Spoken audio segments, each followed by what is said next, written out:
देण्यात येतोय।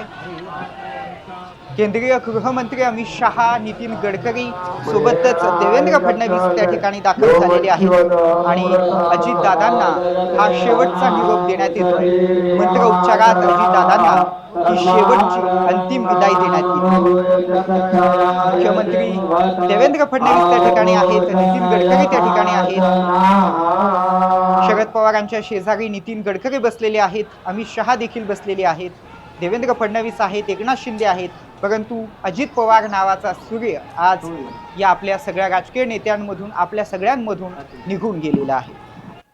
अजितदादांची ही शेवटची अंतिम यात्रा खरं तर डोळ्यांचा ठाव घेणारी आहे आणि मला देखील या ठिकाणी अश्रू अनावर होत आहेत। अजित पवारांबद्दल बोलू का, इतक्या मोठ्या नेत्यांबद्दल बोलायचं काय असा प्रश्न या ठिकाणी पडतोय आणि बघतोय आपण अजित पवारांवरती अंतिम संस्कार करण्याची प्रक्रिया आता चालू झालेली आहे।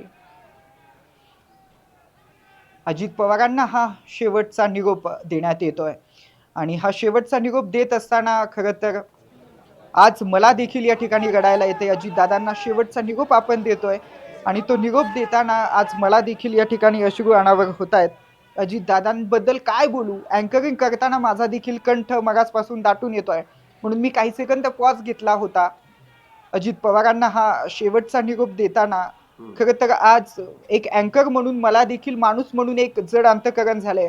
या नेत्याने शेवट जाता जाता तुम्हा आम्हा सगळ्यांनाच घडवलंय आणि अजितदादांना हा शेवटचा निरोप देताना आजपर्यंतच्या इतिहासात मी कधीच कॅमेऱ्यामध्ये रडलेलो नाहीये, परंतु आज कॅमेऱ्यासमोर मला अश्रू अनावर झालेले आहेत, कारण अजित पवार हे नेतृत्वच असं होतं। आपण बघतोय की ते नेतृत्व प्रत्येकाला आपलंसं वाटायचं,